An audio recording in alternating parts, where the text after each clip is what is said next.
Buenas noches. ¿Cómo están todos? Yo les invito que abran sus Biblias al primer libro de Samuel. Tengo entendido que están macheteándole al libro de Samuel y es un libro bastante bonito. ¿Cuántos han leído todo el libro de primero de Samuel? Y segundo,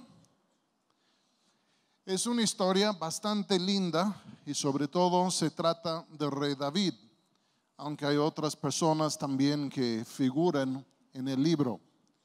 Yo les invito que abran sus Biblias a 1 de Samuel capítulo 7 y vamos a leer el versículo 1 hasta el versículo 14 por allá. ¿Listos? Dice lo siguiente: vinieron los de Kiriat Jearim y llevaron el arca de Jehová y la pusieron en casa de Abinadab, situada en el collado. Y santificaron a Eleazar su hijo para que guardase el arca de Jehová. Y luego dice: desde el día que llegó el arca a Kiriat Jearim pasaron muchos días, 20 años. Y toda la casa de Israel lamentaba en pos de Jehová.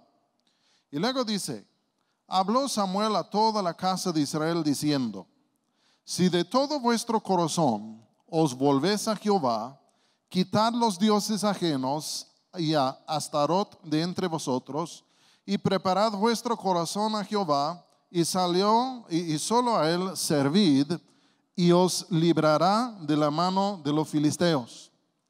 Entonces los hijos de Israel quitaron a los Baales y a Astarot y sirvieron solo a Jehová. Y Samuel dijo: reunid a todo Israel en Mizpa, y yo oraré por vosotros a Jehová. Y se reunieron en Mizpa y sacaron agua y la derramaron delante de Jehová y ayunaron aquel día y dijeron allí: contra Jehová hemos pecado. Y juzgó Samuel a los hijos de Israel en Mizpa. Cuando oyeron los filisteos que los hijos de Israel estaban reunidos en Mizpa, subieron los príncipes de los filisteos contra Israel, y al oír esto los hijos de Israel tuvieron temor de los filisteos. Entonces dijeron los hijos de Israel a Samuel: no ceses de clamar por nosotros a Jehová nuestro Dios, para que nos guarde de la mano de los filisteos. Y Samuel tomó un cordero de leche y lo sacrificó entero en holocausto a Jehová. Y clamó Samuel a Jehová por Israel, y Jehová le oyó. Y aconteció que mientras Samuel sacrificaba el holocausto, los filisteos llegaron para pelear con los hijos de Israel. Mas Jehová tronó aquel día con gran estruendo sobre los filisteos y los atemorizó, y fueron vencidos delante de Israel. Y saliendo los hijos de Israel de Mizpa, siguieron a los filisteos, hiriéndolos hasta abajo de Betcar. Tomó luego Samuel una piedra y la puso entre Mizpa y Sen, y le puso por nombre Ebenezer, diciendo: hasta aquí nos ayudó Jehová. Así fueron sometidos los filisteos, y no volvieron más a entrar en el territorio de Israel. Y la mano de Jehová estuvo contra los filisteos todos los días de Samuel. ¿Quieres que tenga dos? Vamos a orar.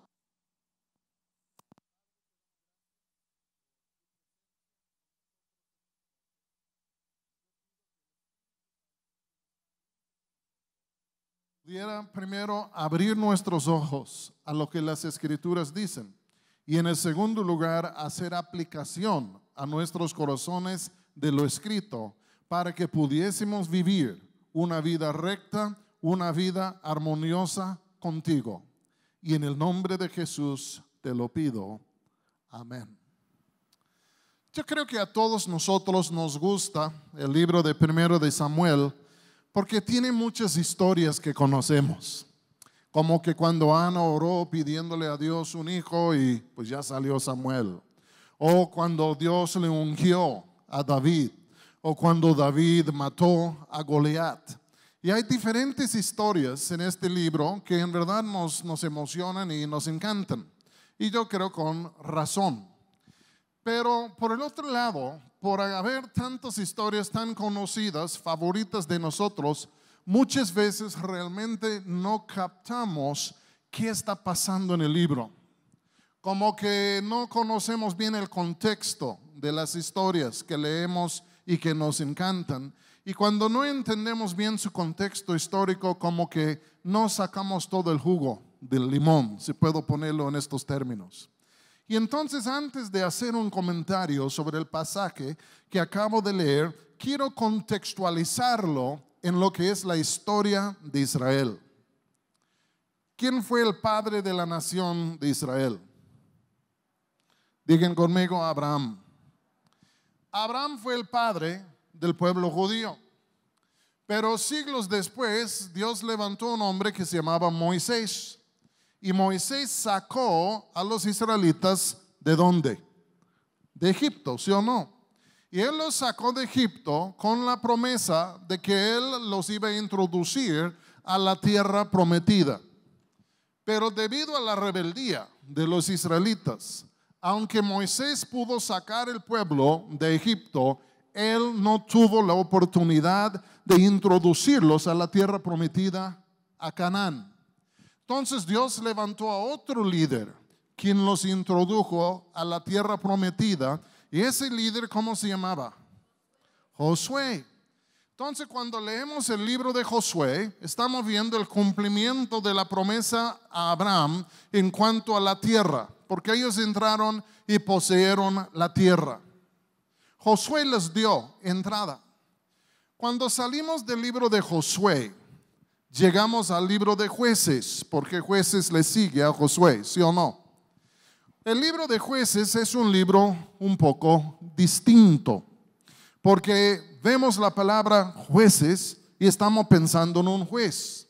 Pero la verdad es, los jueces del libro de Jueces no eran tanto personas que juzgaban al pueblo, aunque sí desempeñaban esta función.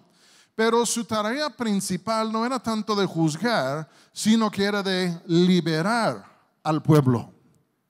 Porque en el libro de Jueces descubrimos algo, que cuando ellos entraron a la tierra prometida, entraron sirviéndole al Señor. Dios era su Dios, ellos eran entregados a Dios, Dios era su Dios y todo funcionaba muy bien. Pero estando dentro de la tierra prometida, los israelitas lamentablemente llegó a ser el siguiente patrón. Después de estar allá y estar bien, comenzaron a poner sus ojos sobre los dioses de los cananitas. Es decir, que abandonaron al Dios de Israel y se hicieron idólatros y comenzaron a seguir los dioses de la tierra. Y inevitablemente, cuando ellos se hicieron idólatros, venía un castigo terrible sobre ellos. Y el castigo siempre era lo mismo, aunque por diferentes manos. Y el castigo era esto: por volverse idólatros, Dios levantaba otras naciones que estaban a sus alrededores y hacían que los israelitas volvieran esclavos de ellos. Ellos llegaron a ser esclavos de los moabitas, ellos llegaron a ser esclavos de los cananitas, llegaron a ser esclavos de los madianitas y de los amonitas y varias diferentes naciones.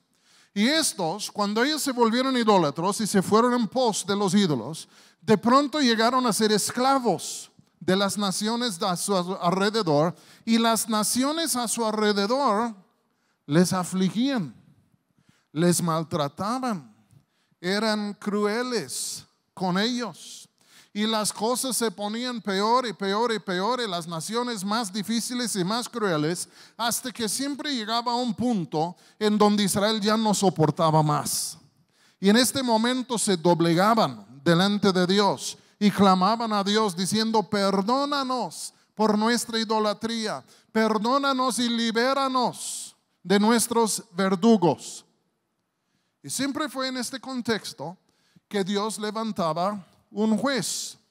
Si era Gedeón, si era Barak y Débora, si fuera en sí Jefté, si fuera Sansón, porque él también era un juez. Dios siempre levantaba un juez, un hombre ungido por el Espíritu de Dios, que se levantaría con la unción de Dios, primero derrotando la nación que les afligía y después establecía orden en el pueblo. Siempre y cuando que los israelitas dijeron, ya no aguantamos más, y ya desecharon sus ídolos, volvieron a someterse a Dios. Y con esto, cuando desechaban sus ídolos, se volvían a someterse a Dios. Fue en este momento que Dios levantaba a un libertador, un juez, quien rompía el dominio del enemigo sobre Israel, y de pronto Israel andaría otra vez libre, bajo la sombra del Altísimo.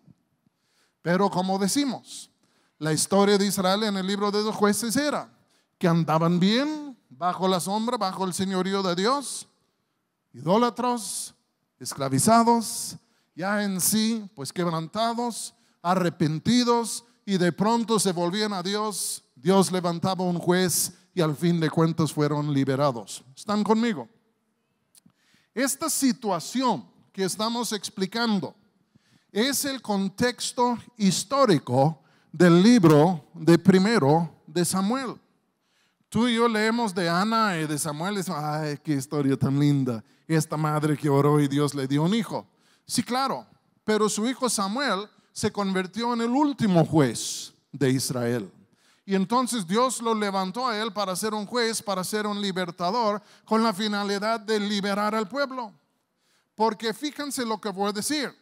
Yo les dije que los madianitas afligían a Israel, que los amonitas afligían, los cananitas y hasta otros hitas. Pero cuando llegamos al libro de Samuel, la nación que les estaba afligiendo eran la de los filisteos. Los filisteos dominaban a Israel por 40, 60, 80 años. Ellos eran los verdugos de Israel. Se van a acordar que cuando Dios levantó a Sansón, los pleitos de Sansón siempre eran con ¿quiénes? Digan conmigo, los filisteos. Porque Dios estaba levantando un libertador para liberarlos de los filisteos. Samuel en su tiempo al frente de la nación, cuando Dios le usaba de juez, sus luchas también eran con los filisteos para romper el yugo de los filisteos. Saúl, quien vino el primer rey de Israel, él también luchaba con los filisteos. ¿Y con quién luchaba David? Goliat era un campeón de los filisteos. Y en todo este contexto histórico, Dios está tratando de nuevo de liberar al pueblo de la mano de los filisteos. ¿Por qué? Porque pues ahí estaban en esclavitud por su idolatría. Cuando leemos primero de Samuel 1, 2 y 3, pues ahí encontramos a Ana y ahí encontramos que ella ora por un hijo que se llama Samuel. Pero las cosas estaban bastante malas en los tiempos de Samuel. Ya no había palabra de Dios en la nación. El pueblo estaba absolutamente corrupto. Y estaba corrupto porque el sacerdocio estaba corrupto. Elí y sus dos hijos eran bastante corruptos, y debido a su corrupción y la corrupción del pueblo, encontramos en los capítulos 4, 5 y 6 de primero de Samuel, es como que la cosa ya llegó a su culminación. Vinieron los filisteos, se van a acordar, creo que Aarón habló de esto. Vinieron los filisteos en contra de Israel, y hasta ellos sacan, los hijos de Israel sacan el arca del pacto y van a la batalla. Pero los filisteos ganaron. En un día, fíjense lo que voy a decir, Israel fue derrotado en su totalidad. En un día, su santuario en Silo fue destruido. En un día, mis hermanos, murió el sumo sacerdote y sus dos hijos. En un día perdieron el arca del pacto. Y es por eso que cuando la nuera de Elí estaba al punto de dar a luz y murió, le dicen, ¿qué nombre ponemos al niño? Icabod, queriendo decir que la gloria ha salido o se ha apartado de Israel.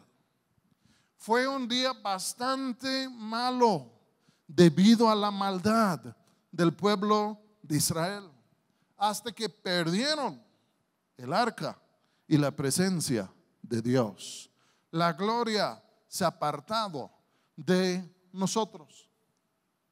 Sabemos la historia que los filisteos no pudieron con el arca y lo devolvieron a Israel. Pero los israelitas tampoco supieron qué hacer con el arca y lo dejaron ahí casi tirado en la casa de un tipo por más que 20 años, hasta que por fin un día David lo llevó a Jerusalén y lo puso en su lugar debido. Pero cuando terminamos el capítulo 6 de 1 de Samuel, es como que las cosas están tocando fondo. Las cosas se han ido de mal en peor. Las cosas en un sentido ya no pueden irse más mal o más peor que han ido. Y es por eso cuando llegamos al capítulo 7, versículo 1 dice: vinieron los de Kiriat Jearim y llevaron el arca de Jehová y la pusieron en casa de Abinadab. Versículo 2 dice: desde el día que llegó el arca a Kiriat Jearim pasaron muchos días, 20 años. Y dice: y toda la casa de Israel lamentaba en pos de Jehová. Esta frase a mí me hace pensar que tocaron fondo. Se habían vuelto idólatros, habían sufrido muchas cosas bajo las manos de los filisteos y al fin de cuentas habían perdido todo. Todo era un desastre.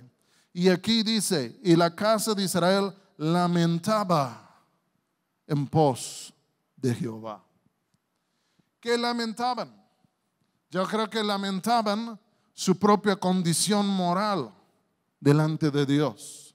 Yo creo que lamentaban la pérdida de la presencia de Dios.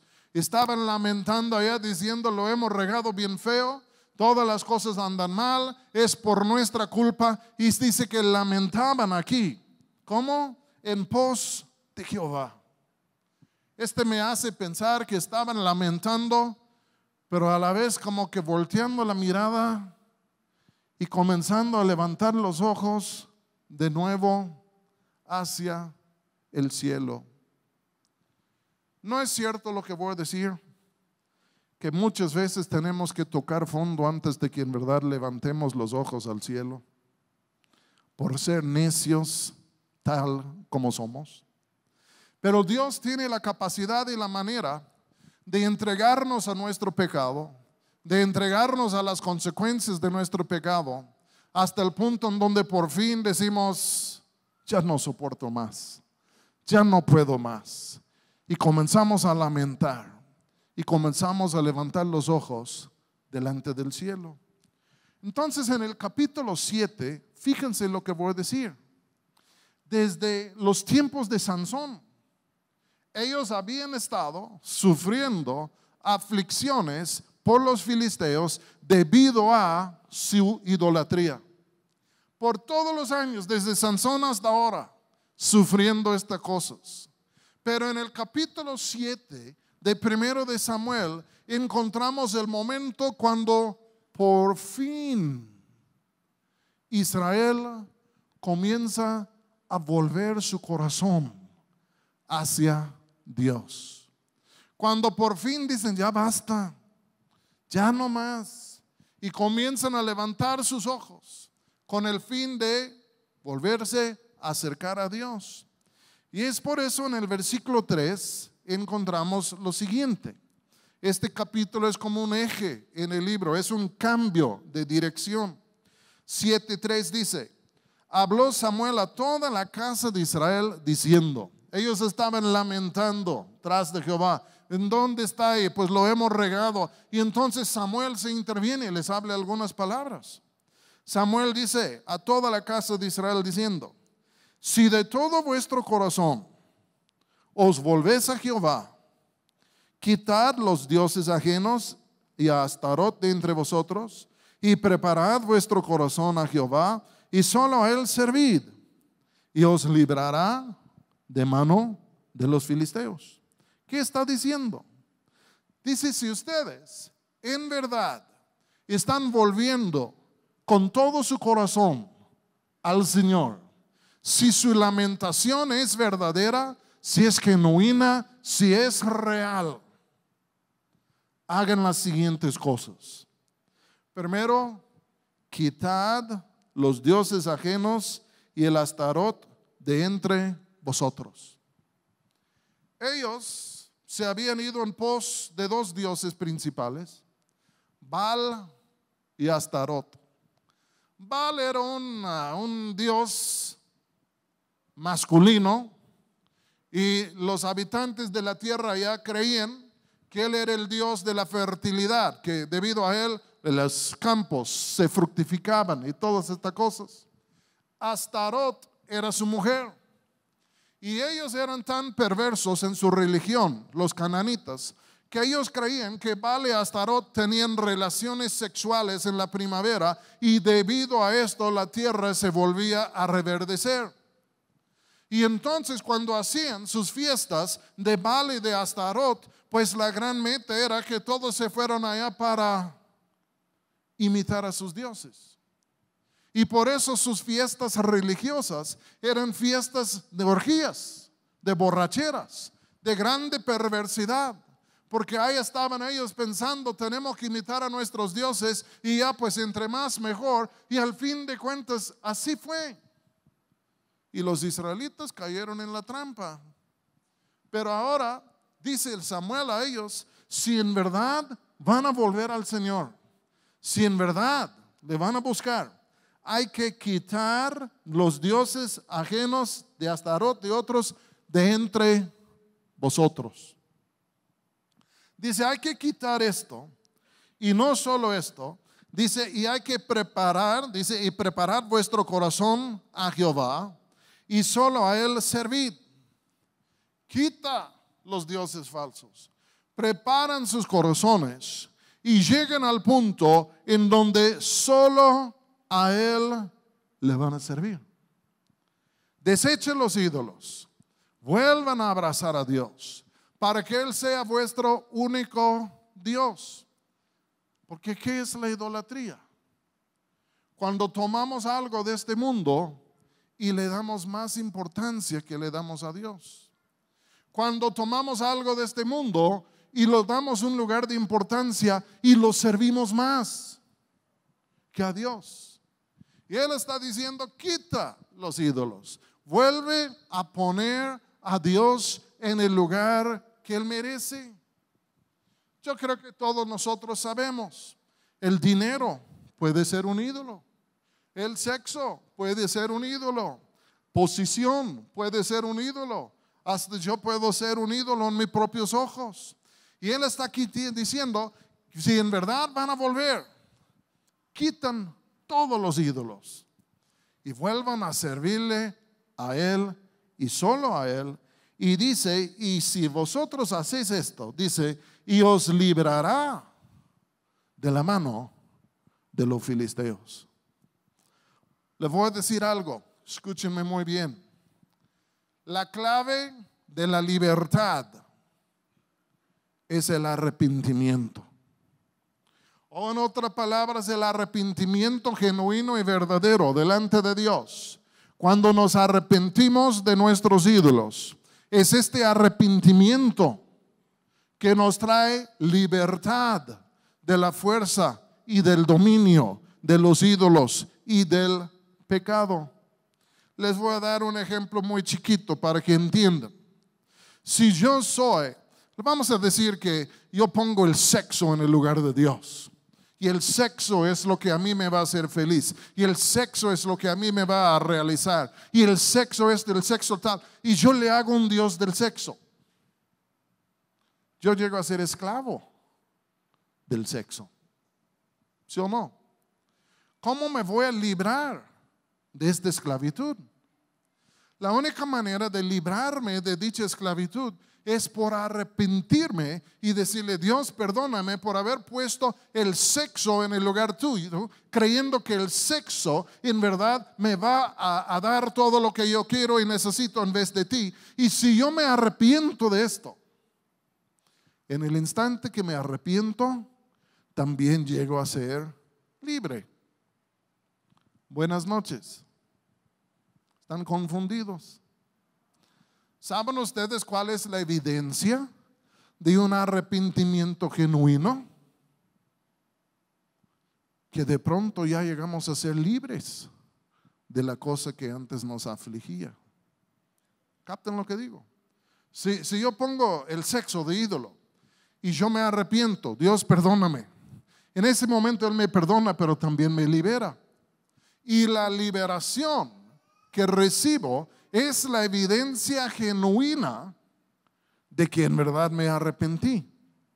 Porque el arrepentimiento siempre nos lleva a la libertad. Yo me imagino que los israelitas muchas veces gemían queriendo ser libres de la esclavitud a los filisteos. Y ahí estaban y los filisteos nos hacen esto, y los filisteos nos hacen tal, y ya queremos ser libres de los filisteos, ya no les aguantamos, ¿y qué nos va a costar para ser libre de ellos? Pues tienen que arrepentirse de su idolatría. No me voy a arrepentir de mi idolatría. Y entonces por falta de arrepentimiento seguía la esclavitud. Porque cuando nos arrepentimos de a veras, lo que pasa enseguida es que somos libres. ¿Me estoy explicando bien? Es por eso que muchos de ustedes, al venir a Jesucristo, en por fin doblar la rodilla, el corazón delante de Él y por arrepentirse, ¿no es cierto que en este mismo instante encontraron libertad de algunas cadenas que por años te tenían encadenados? ¿Sí o no? La idolatría trae esclavitud. Dios es el Dios de libertad.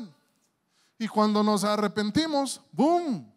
Ya somos libres porque ahora Él nos está librando. La persona que adora a Dios es la persona que es libre de sus cadenas. Y escúchenme lo que voy a decir.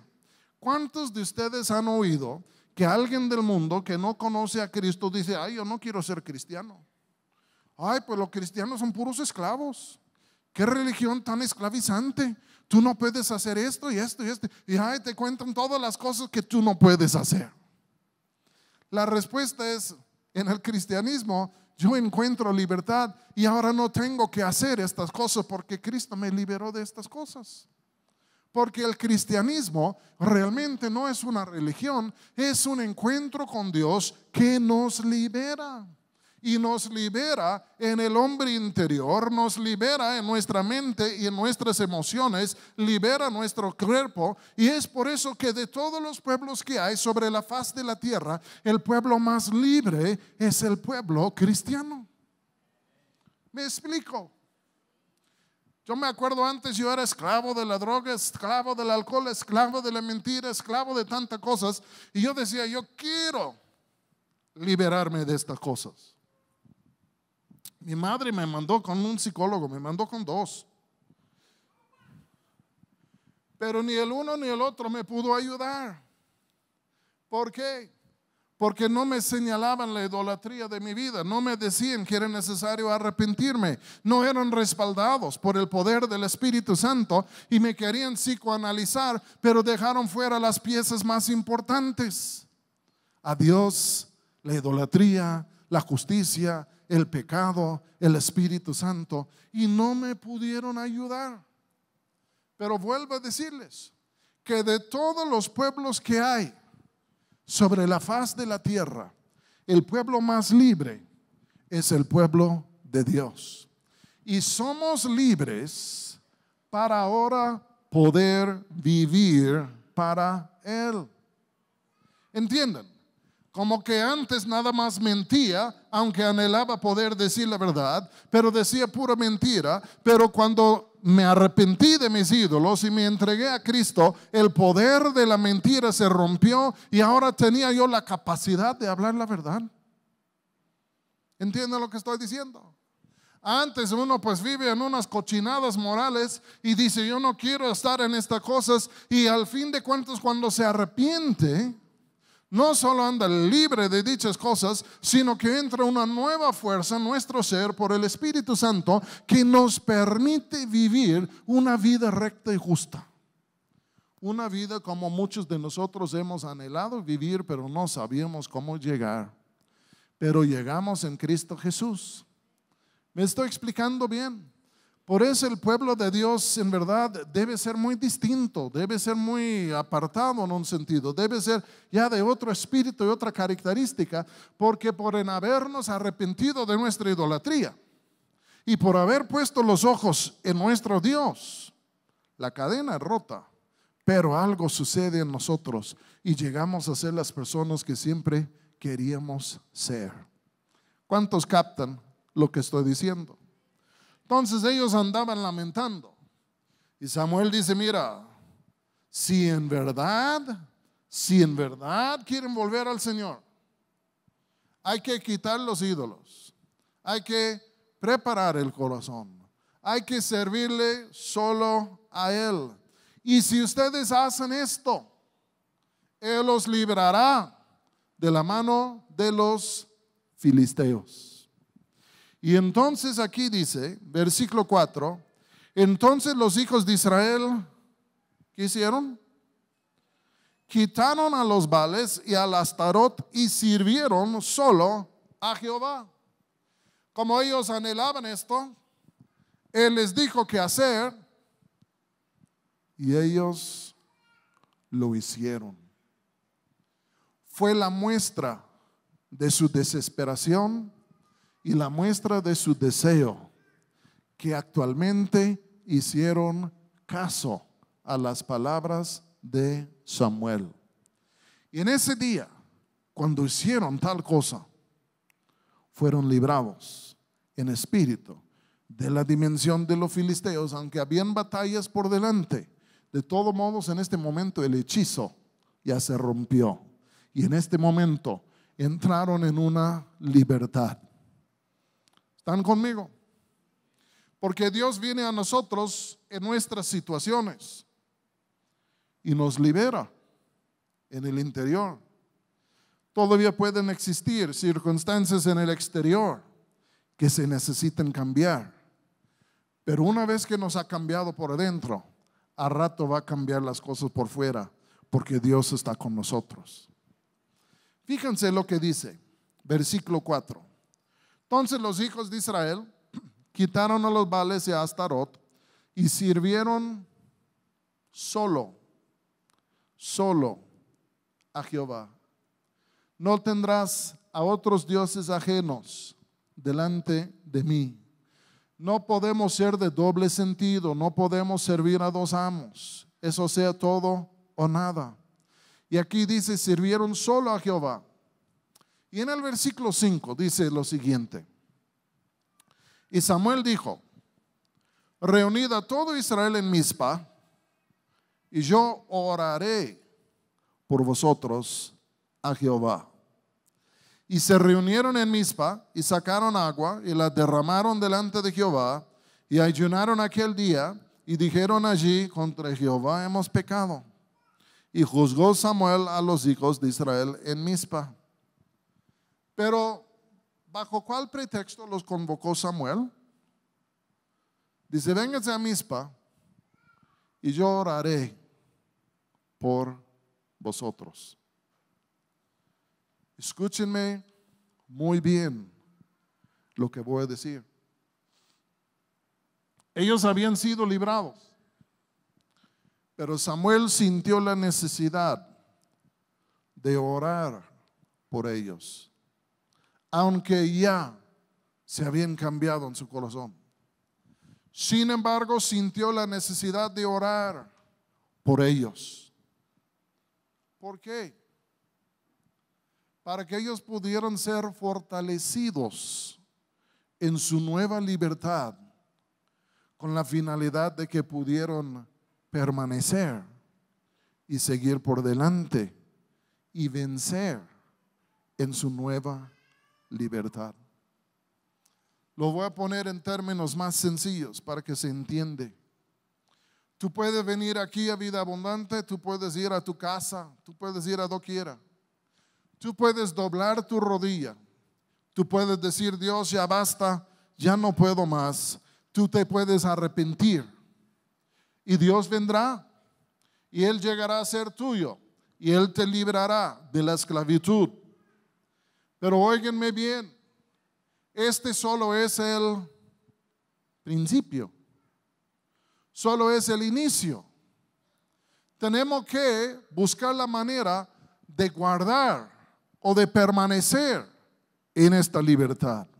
Tenemos que buscar la manera de mantener lo que ahora tenemos y no perderla, de continuar por delante para que las cosas en nosotros, las nuevas, no menguan, sino que crezcan, para que lleguemos a ser más fuertes en lo que es la vida nueva que Dios nos ha dado. ¿Cuántos entienden ahora lo que estoy diciendo? Él dice, vengan por acá, yo quiero orar por ustedes. Yo me imagino que quería orar por ellos para que pudiesen llegar a ser fuertes en la nueva libertad que ellos tuvieron. Óiganme, si vamos a prosperar en la vida nueva que Dios nos ha dado, disculpen lo que les voy a decir, pero tenemos que aprender a orar. Tenemos que aprender a leer las Escrituras, porque aunque Dios nos libera, para mantenernos en esa liberación y para vivir en esa liberación, necesitamos la fuerza y el poder de Dios en nuestro ser todos los días. ¿Cuánto captan lo que estoy diciendo? Él dice, yo quiero orar por ustedes. Yo me acuerdo cuando era recién convertido, hace 100 años. Yo llegué un día estaba sentado y pensando en la vida cristiana y me llegó una revelación. Y era esta, que era absolutamente necesario de que si yo quisiera seguir de cristiano, era absolutamente necesario que yo aprendiera a orar. No solo a orar por necesidad, como Señor, necesito dinero, Señor, pues necesito esto, Señor, necesito tal, sino que yo necesitaba orar en la manera de que yo podría entrar en su presencia, estar en comunión con Él, porque entendía yo que se cargaba la pila espiritual por estar en su presencia. Y yo decía a mí mismo, si yo voy a sobrevivir como cristiano, yo tengo que aprender a orar, porque es la presencia de Dios que me hace fuerte. Es su presencia en mi corazón que en verdad me pone sobre mis pies, y yo necesito su presencia en mí. Y no solo entendía yo que tenía que aprender a orar, pero también entendía que tenía que aprender a leer la Biblia. No para cumplir con alguna regla religiosa, sino que yo me había fijado en algo, que había momentos que al leer la Biblia como que se me abría y de pronto veía cosas y como que me gustaba, y que estas cosas fortalecían mi espíritu, me hacían fuerte, como que me ministraban, me ayudaban, me levantaban, me iluminaban la mente. Y yo decía, yo voy a tener que aprender también a leer la Biblia, porque recibo fuerzas de Dios mediante la lectura bíblica. Los teólogos dicen que la oración y la Biblia son lo que ellos llaman los medios de gracia. ¿Qué es esto? Los medios de gracia. Quieren decir que la oración y la palabra de Dios son los medios por medio de los cuales nos llega la gracia de Dios. Es decir, que la oración es un cable que me conecta con Dios y de pronto su poder llega a mi ser. Las Escrituras en sí es como un tubo que me conecta con Dios y su gracia viene y llena mi ser. Samuel está diciendo, qué bueno ahora que se han vuelto a Dios, qué bueno ahora que son libres, pero yo quiero orar con ustedes para que se mantengan libres, para que continúen libres, para que sigan por delante.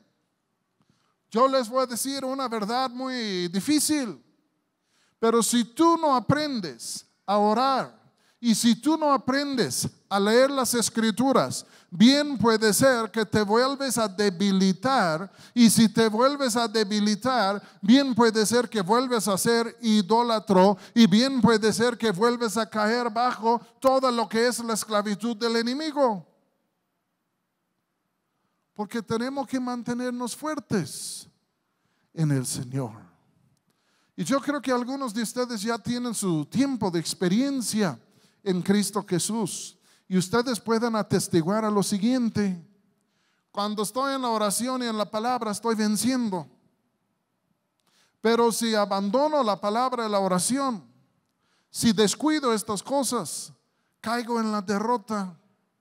Y entonces necesito volver a la oración y a la palabra para volver a levantarme en la victoria. Y si caigo en estas cosas y dejo de hacer estas cosas, me voy por abajo otra vez. ¿Cuánto captan lo que estoy diciendo? Yo le doy gracias a Dios por mi yerno Andrés. Andrés se ha convertido, pues yo le conocí cuando tenía 6 meses. Se ha convertido en un buen orador, un buen comunicador de las escrituras. Y yo digo, qué bueno, y la iglesia necesita esto. Pero les voy a decir algo, y este no es para en sí delimitar a Andrés, pero les voy a decir algo: ustedes no pueden vivir solo de las predicaciones de Andrés. Ustedes necesitan cavar sus propios pozos de agua. Ustedes necesitan descubrir sus propios prados verdes en la palabra de Dios, porque al fin de cuentas Él sí les alimenta, pero no es un sustituto para lo que es una vida personal propio delante de Dios. Porque ¿qué va a pasar cuando llegue el día y Andrés tiene gripa y no llega? Ay, me siento bastante malo porque Andrés no predicó hoy. Ay, me estoy muriendo. A lo mejor Dios le dio gripa para enseñarte algo a ti.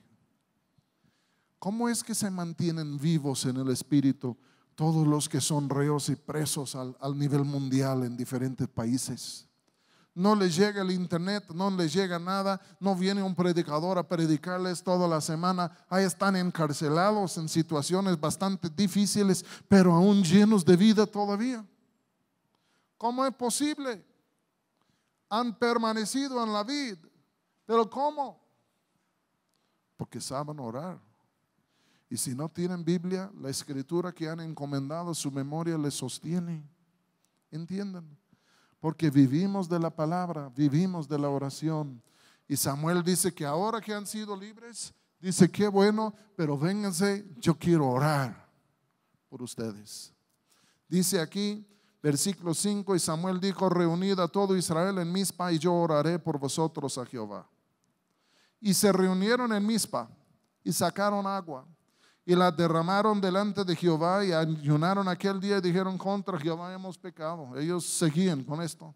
Y juzgó Samuel a los hijos de Israel en Mizpa. Derramaron agua. Yo creo en símbolo de que estaban derramando sus almas delante de Él. Porque la oración verdadera siempre es de derramar el alma delante del Señor. Pero vamos a seguir, hay otra lección aquí. ¿Están vivos todavía? Ok.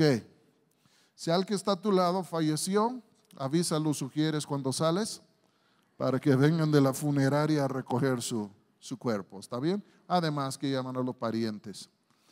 Versículo 7 dice: cuando oyeron los filisteos que los hijos de Israel estaban reunidos en Mizpa, subieron los príncipes de los filisteos contra Israel.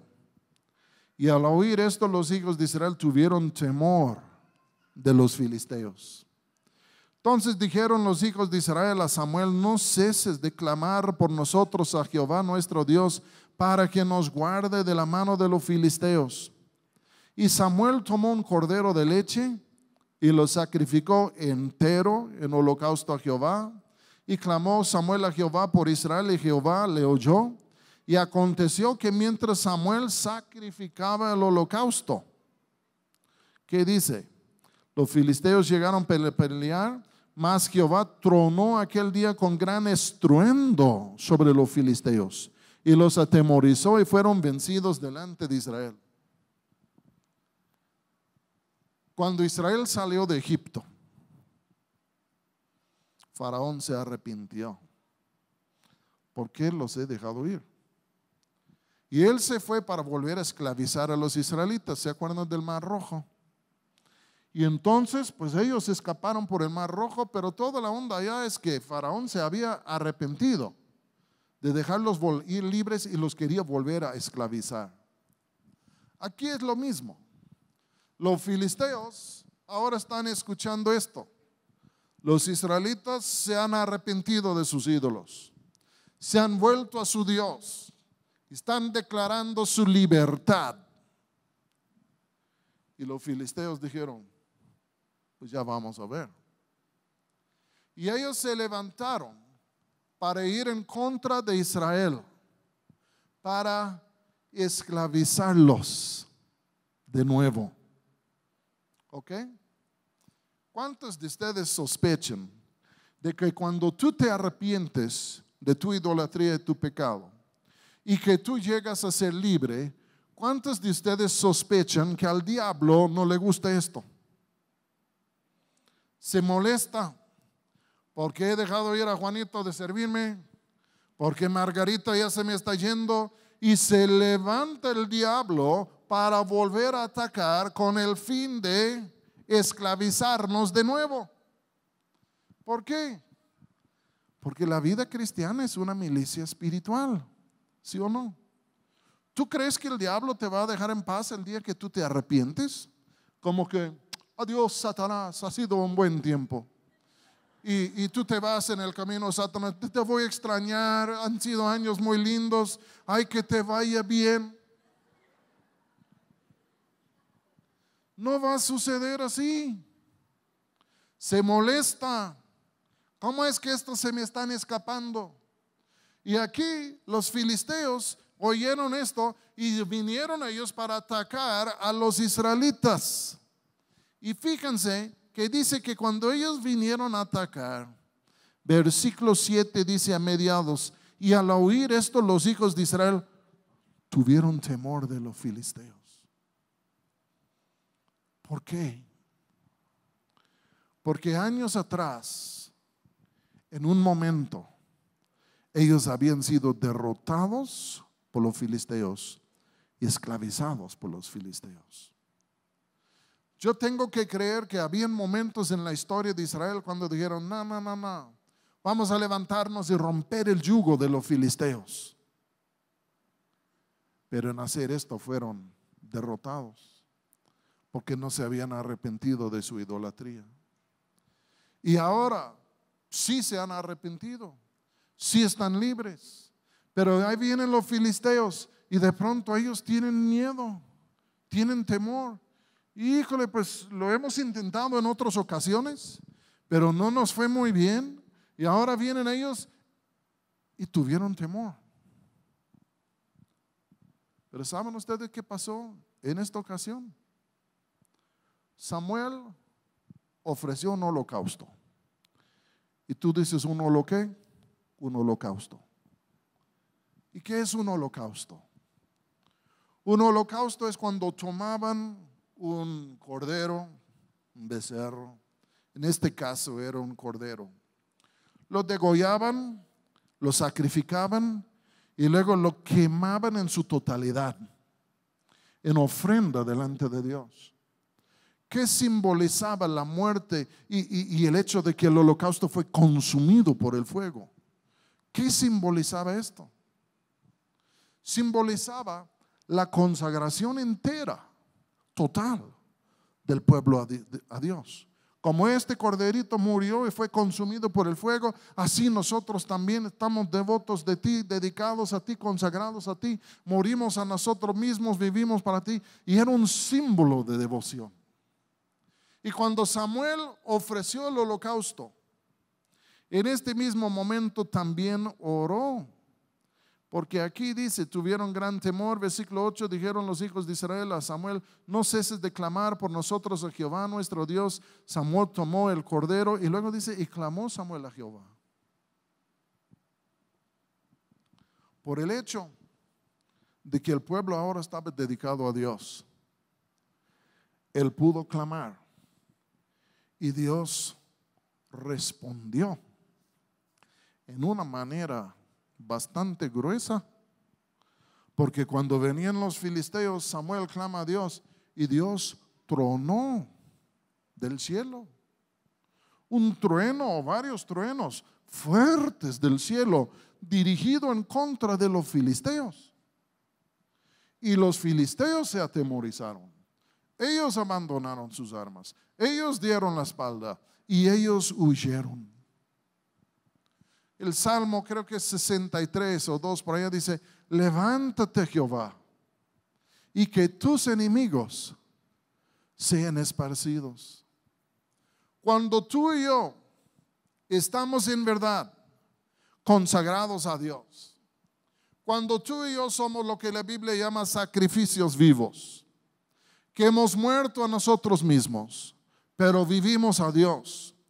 Cuando tú y yo somos sacrificios vivos y nos hemos entregado a Dios en nuestra totalidad, les voy a decir algo, venga el enemigo que venga, no nos va a poder hacer frente, porque cuando estamos dedicados a Dios y clamamos a Dios, Él se levanta a nuestro favor para pelear nuestras batallas para nosotros.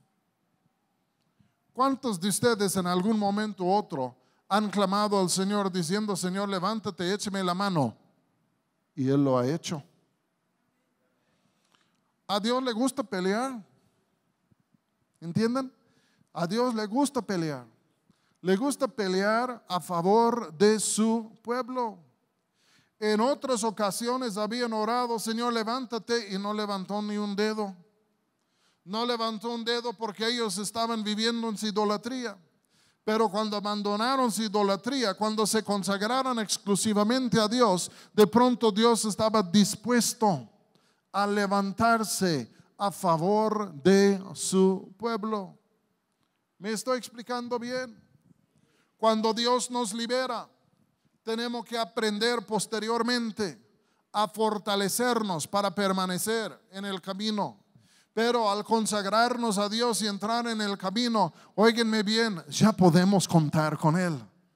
Y Él vendrá a ayudarnos, Él vendrá a rescatarnos, Él vendrá a extendernos la mano, porque Él quiere mantenernos en libertad. Buenas noches. ¿Están conmigo? Un punto más. Hace 15 días estuve en Madrid y la reunión empezó a las 10:30 de la noche. Entonces, bienaventurados sois. El último punto.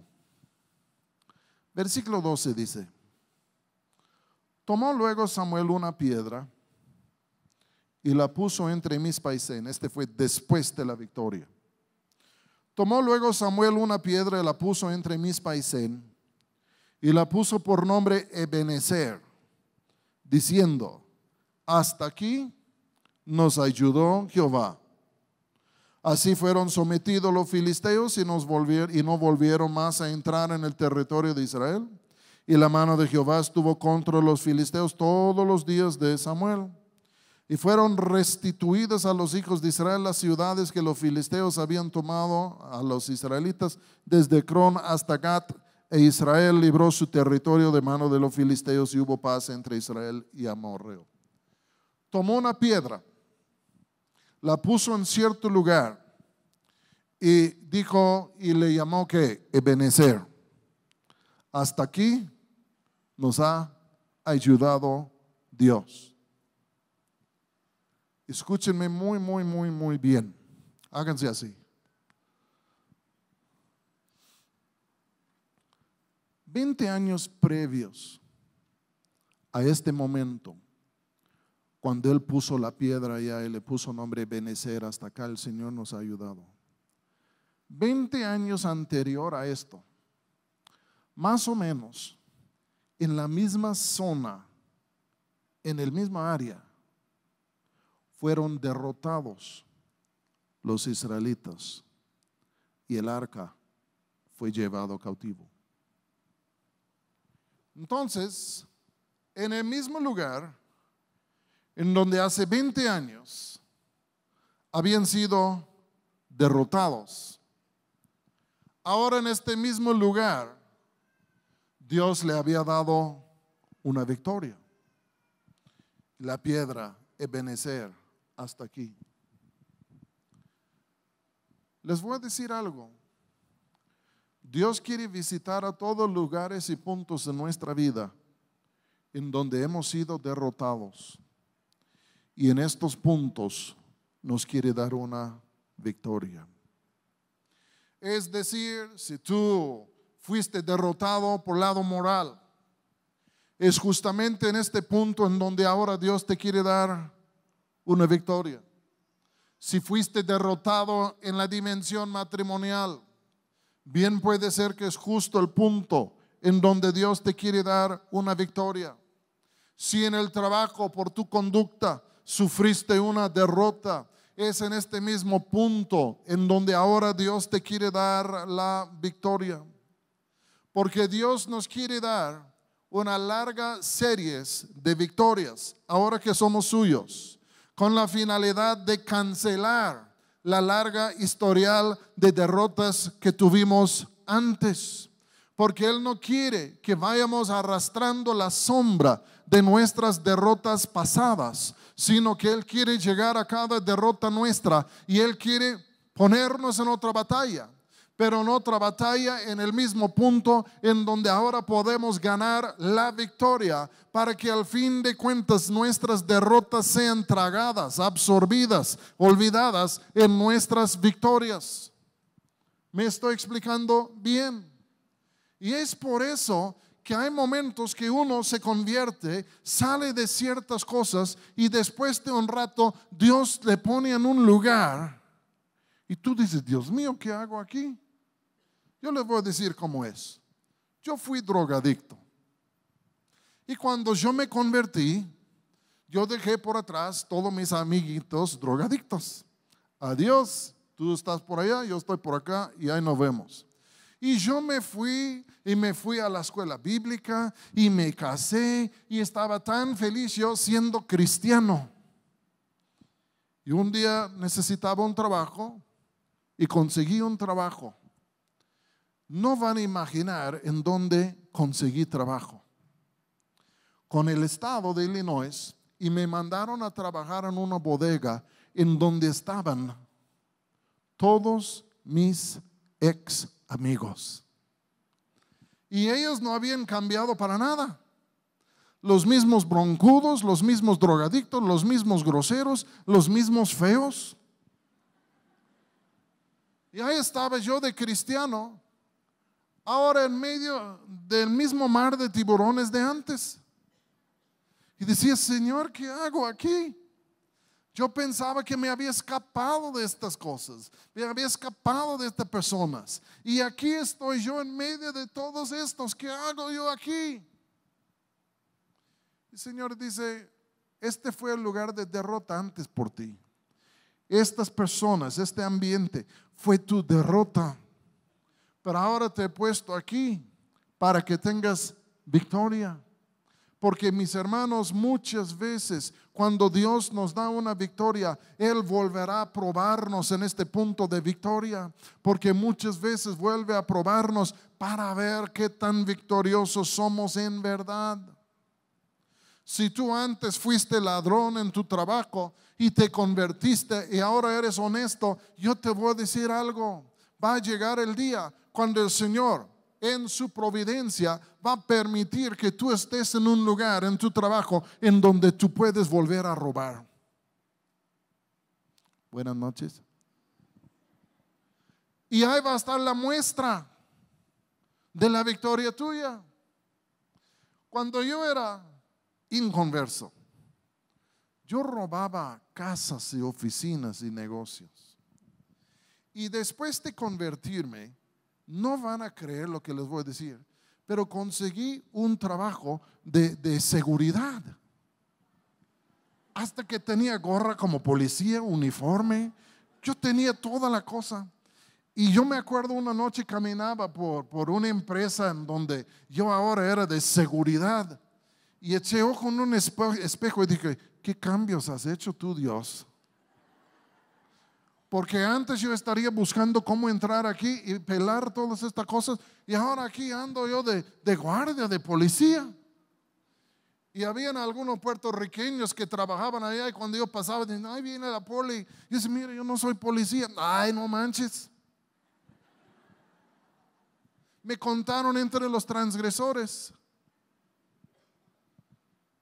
Pero Dios nos cambia. Si tú has caído en una inmoralidad en algún punto de tu vida, ya te arrepentiste, Dios te liberó. Pero va a permitir que tú seas probado de nuevo.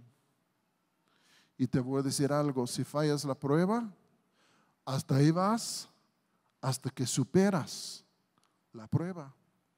Por eso algunos cristianos viven eternamente en el kinder. No, Dios los libera, los prueba y caen. Ok, vamos a intentarlo otra vez, los prueba y caen. Los prueba y caen, y los prueba y caen. Y ellos están diciendo, Señor, ¿cuándo voy a llegar a la prepa? Todavía estás en el primer año del kinder. Pero tengo muchos años de cristiano. Los años no cuentan por nada. Es el carácter que cuenta. Buenas noches.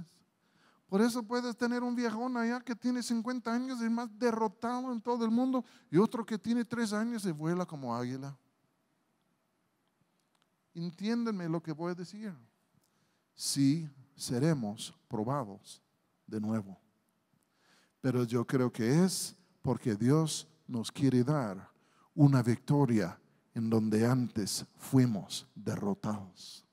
Porque a nadie le gusta vivir pensando que yo soy un perdedor, un loser, que todas las batallas de mi vida yo he perdido. Dios quiere redimir estas cosas y levantarnos y ponernos sobre nuestros pies para que al fin de cuentas podemos vivir un estilo de vida diferente. ¿Me estoy explicando bien? Dile al que está a tu lado, te va a probar hasta que pases el examen. Yo no sé cómo son las escuelas aquí en México. En los Estados Unidos tienen un problema con gentes que gradúan de la prepa pero no pueden leer. ¿En serio? ¿Cuál es el problema? Ahí en el primer año de la primaria no aprendan, pero los maestros no quieren reprobarlos y dicen, ah, sí, son buenos. Y lo pasan y ya van al segundo año, tercer año, y terminan siendo brutos enteros, ignorantes, ya titulados. El reino de Dios no es así. Tienes que dominar el curso para ir al año que sigue. ¿Entienden? Pero todo lo puedo en Cristo Jesús, que me fortalece. Ah, entonces yo puedo pasar el examen. Claro, hasta un burro puede. Tú puedes pasar el examen si te mantienes en integridad y consagración delante de tu Dios. Porque Dios quiere que todos salgamos de la universidad cristiana. ¿Entiendes lo que estoy diciendo? Titulados, con más títulos que el diablo mismo, porque Él así lo quiere. Entonces vamos a terminar. Es tiempo de ir, yo supongo. No sé qué horas son, pero ¿qué importa?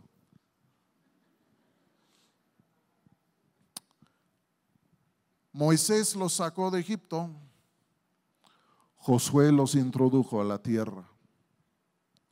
Pero estando en la tierra abandonaron a Dios y se volvieron idólatros. Entonces Dios los hizo esclavos de las naciones a sus alrededores. Pero cuando por fin ya no aguantaron más y se humillaron y clamaron, Dios siempre enviaba jueces libertadores que los liberaba de las cadenas de esclavitud. Y siendo libres ellos, para permanecer en su libertad, tenían que buscar a Dios, ¿sí o no? Pero en buscar a Dios, cuando venía el enemigo, Dios se levantaba. Porque ahora por falta de pecado no pudieron volver a ser esclavizados. Y lo que pasaba es, por andar con Él, podían andar en la victoria. E interesantemente, pusieron la piedra. Ebenezer, hasta aquí nos ha ayudado Dios. Pusieron esta piedra justo en el lugar en donde antes habían sido derrotados. Yo creo que muchos de nosotros hemos de tener piedras en nuestra vida que dicen Ebenezer. Antes aquí fui derrotado, pero ahora en este lugar he experimentado la victoria de Dios, porque Dios ha estado conmigo hasta acá, y por el hecho que ha estado conmigo hasta acá, va a estar conmigo hasta el fin, porque así es su promesa. Vamos a ponernos en pie.